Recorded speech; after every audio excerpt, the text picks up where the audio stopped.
అదే ఎందుకు సూది కోసం సోదికెళ్తే ఇలాంటివన్నీ బయటకు వచ్చినట్టుగా. ఇప్పుడు మహారాష్ట్ర ఉప ముఖ్యమంత్రి అజిత్ పవార్ గారి విమాన ప్రమాదం ఇంకొక కొత్త లింక్ని, ఇంకొక కొత్త క్విడ్ ప్రోకో బయటపడింది. చంద్రబాబు నాయుడు గారికి ఆ మరణానికి, ఆ విమాన ప్రమాదానికి చంద్రబాబు నాయుడు గారికి ఉన్నటువంటి లింక్ ఇప్పుడు సాక్షాత్తు అజిత్ పవార్ గారి మేనల్లుడు అక్కడ ఏదైతే ఎన్సీపీ ఎమ్మెల్యే ఆయన ప్రెస్ మీట్ పెట్టి ఏది జరిగిందనేది రోహిత్ పవార్ చెప్పినప్పుడు నిజంగా కూడా అందరికి ఆశ్చర్యం కలిగింది. ఎందుకంటే చంద్రబాబు నాయుడు గారు హెరిటేజ్ అంటే మామూలుగా పాలు అమ్ముతారు, పెరుగు అమ్ముతాం, ఏదో మజ్జిగ ప్యాకెట్లు, నెయ్యి, ఇంకేదో కొన్ని చెప్పకుండా కూడా అమ్ముతూ ఉంటారు అనుకోండి, అది వేరే వ్యవహారం. ఇది ఒకటే ఉందేమో అనుకున్నారు హెరిటేజ్ అంటే. హెరిటేజ్ ఫిన్లీజ్ అనేది ఒకటి ఉందని ఎవరికి తెలియదు. హెరిటేజ్ అంటే నార్మల్గా మనం హెరిటేజ్ ఫ్రెష్ ఈ ఎంఏ ఉన్నాయో వేరే ఏం లేదనుకున్నారు అందరూ. సో ఇప్పుడు హెరిటేజ్ ఫిన్లీజ్ అనేది ఒకటి ఉంది. ఆ హెరిటేజ్ ఫిన్లీజ్ అనేది విఎస్ఆర్ వెంచర్స్ అంటే చంద్రబాబు నాయుడు గారు ఈ హెరిటేజ్ ఫిన్లీజ్ నుంచి విఎస్ఆర్ వెంచర్స్ లోకి పెట్టుబడి పెట్టినటువంటి వ్యవహారం ఈరోజు రోహిత్ పవార్ బయటకు తీసిన తర్వాత నిజంగా ఎంత క్విడ్ ప్రోకో ఇక్కడ జరుగుతూ ఉంది. ఏ విధంగా రాష్ట్ర సంపదని చంద్రబాబు నాయుడు గారు తన బినామీ కంపెనీలకో లేదంటే తాను పెట్టుబడి పెట్టినటువంటి కంపెనీలకో ఎలా ప్రభుత్వ ధనాన్ని దోచిపెడతా ఉన్నాడంటానికి ఈ విఎస్ఆర్ వెంచర్స్ లింకులు ఒకసారి మనం చూస్తే బయటకు వస్తుంది. అంటే చంద్రబాబు నాయుడు గారు హెరిటేజ్ ఫిన్లీజ్ నుంచి ఏదైతే విఎస్ఆర్ వెంచర్లోకి పెట్టుబడి పెడతాడు, ఆ విఎస్ఆర్ వెంచర్స్ అంటే వాళ్ళు విమానాలు, హెలికాప్టర్లు సప్లై చేసేటటువంటి సంస్థ. చంద్రబాబు నాయుడు గారు విమానాలు, హెలికాప్టర్లు సప్లై చేసే సంస్థలో పెట్టుబడులు పెట్టేశాడు. పెట్టి ఆ విఎస్ఆర్ వెంచర్స్ ఫ్లైట్లని ప్రభుత్వం ద్వారా ఏదైతే చంద్రబాబు నాయుడు గారు వాడుతూ ఉంటాడు, డబ్బులు ప్రభుత్వం చెల్లించిద్ది. అంటే అక్కడికి వెళ్తుంది ప్రభుత్వం విఎస్ఆర్ వెంచర్స్కి చెల్లించిద్ది. విఎస్ఆర్ వెంచర్స్లో పెట్టుబడిదారుడు ఎవరు? హెరిటేజ్ ఫిన్లీజ్ అంటే నారా చంద్రబాబు నాయుడు గారి భార్య, అదేవిధంగా కోడలు. సో ఎంత దుర్మార్గం ఇది కదా అసలు క్విడ్ ప్రో. ఎందుకంటే ఇప్పుడు అజిత్ పవార్ గారు బయట పెట్టిన తర్వాత ఈ విఎస్ఆర్ వెంచర్స్ సంబంధించి మొత్తం చూస్తే ఇది చంద్రబాబు నాయుడు గారు, నారా లోకేష్ తిరిగాయన్ని ఫ్లైట్ వివరాలు చూడండి మీరు. విఎస్ఆర్ వెంచర్స్ ప్రైవేట్ లిమిటెడ్ ఇక్కడ మీకు చూస్తే డేట్ 18/12/2025 సాయంత్రం 4:30 గంటలకు బయలుదేరాడు చంద్రబాబు నాయుడు గారు విఎస్ఆర్ వెంచర్స్ లో. ఎక్కడికి బయలుదేరాడు? గన్నవరం టు ఢిల్లీ. ఇది చంద్రబాబు నాయుడు గారు విఎస్ఆర్ వెంచర్స్ సంబంధించి. ఇవి రోజు ఉంటాయి మీకు చూస్తే, కొన్ని మన అన్ని చెప్పలేం కాబట్టి కొన్ని. విఎస్ఆర్ వెంచర్స్ ఇది నారా లోకేష్. ఎప్పుడు చూడండి 25/1/2026 మొన్న మధ్య ఏదైతే ఎక్కడి నుంచి బేగంపేట టు గన్నవరం నారా లోకేష్ గారు విఎస్ఆర్ వెంచర్స్ సంబంధించి మధ్యాహ్నం 1 గంటకు బయలుదేరాడు బేగంపేట నుంచి, హైదరాబాద్ బేగంపేట నుంచి ఇక్కడ Vijayawada గన్నవరానికి. 25/1/2026. 21/12/2025 Gannavaram to Begumpet VSR ventures, Nara Lokesh, Nara బ్రాహ్మణి గారు, ఇంకా ఇద్దరు ఉన్నారు. నెక్స్ట్ ఇది చూస్తే VSR ventures 9/1/2026 VSR ventures private limited Gannavaram to Pune 7 గంటలకు బయలుదేరాడు ఉదయం. ఏది నారా లోకేష్ గారు. మరి పూణేలో ఆహారం చేయడానికి వెళ్ళాడో ఎన్ని మనకు సంబంధం లేదనుకోండి, ఇంకా ఆయన పర్సనల్. సో పూణే. ఇదే చూస్తే దీని లింకులు ఇంకా సీఎం రమేష్ గారు చూడండి, మీకు ఇది కనపడతా ఉంటుంది. సీఎం రమేష్ గారికి సంబంధించి సీఎం రమేష్ గారు ఆయన కొత్త ఫ్లైట్ ఒకటి కొనుక్కొని విఎస్ఆర్ వెంచర్స్లో పెట్టాడు. ఈ విఎస్ఆర్ వెంచర్స్ ద్వారా వాడతారనమాట.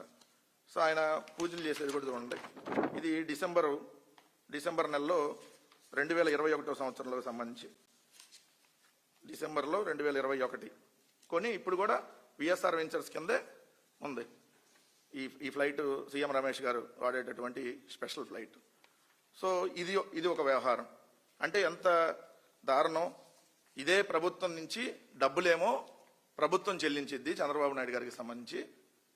ఆ ప్రభుత్వం ఎవరికి చెల్లిస్తుంది? డైరెక్ట్గా హెరిటేజ్ ఫిన్లీజ్ అంటే ఆ డబ్బులు మళ్ళీ అక్కడ వాళ్ళ ద్వారా లబ్ధి పొందుతున్నారు.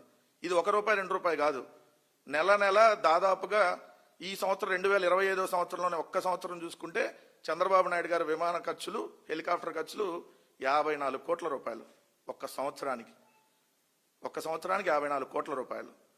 రెండో వ్యవహారం వచ్చేటప్పటికి ఇప్పుడు ఇది జరుగుతుండగానే రామ్మోహన్ నాయుడు గారి మీద కూడా వాళ్ళు చేసినటువంటి ఇది ఖచ్చితంగా మనం ఇక్కడ చెప్పాలి. ఎందుకంటే రామ్మోహన్ నాయుడు గారు ఈ నివేదిక రాకముందే, అజిత్ పవార్ గారు ఏదైతే విమాన ప్రమాదంలో చనిపోయినటువంటి నివేదిక రాకముందే ఆయన పొగమంచు వల్ల ఈ ప్రమాదం జరిగిందని చెప్పి చెప్పటం నిజంగా కూడా దేనికి సంకేతం అంటే విఎస్ఆర్ వెంచర్స్ సంబంధించినటువంటి ఫ్లైట్ కాబట్టి అందుకనే ముందు ఇది విమాన ప్రమాదం వాళ్ళు డిసైడ్ చేశాడు రామ్మోహన్ నాయుడు. మరి ఈయన రీల్స్ చేస్తా డిసైడ్ చేశాడు, డ్యాన్స్లు చేస్తా డిసైడ్ చేశాడు తెలియదు, కానీ ఆయన డిసైడ్ చేసేసి పొగమంచు కారణంగానని చెప్పటం ఇప్పుడు ఇంకొక సంచలనం. రెండో వార్త చూస్తే మనకి ఇద్దరు కేంద్ర మంత్రులు ఉన్నారు ఈ రాష్ట్రానికి. ఇద్దరి వల్ల ఒక్క అనా పైసా ఉపయోగం లేదు టీడీపీ నుంచి. ఒక ఆయనేమో పెమ్మసాని, ఇంకొక ఆయనేమో రామ్మోహన్ నాయుడు. ఒక ఆయనేమో రీల్స్ డ్యాన్సులు చేస్తూ ఉంటాడు, ఇంకో ఆయనేమో 24 గంటలు నా తడాకా చూపిస్తానని ఏదైతే గంజాయి బ్యాచ్ని మాజీ మంత్రులు అంటాడు. ఇది తప్ప వాళ్ళు చేసిందేమీ లేదు. ఇది ఒక వ్యవహారం అయితే, ఇంకొకటి ఇప్పుడు ముఖ్యమంత్రి చంద్రబాబు నాయుడు గారు వాడేటటువంటి కొత్త హెలికాప్టర్ ఇది.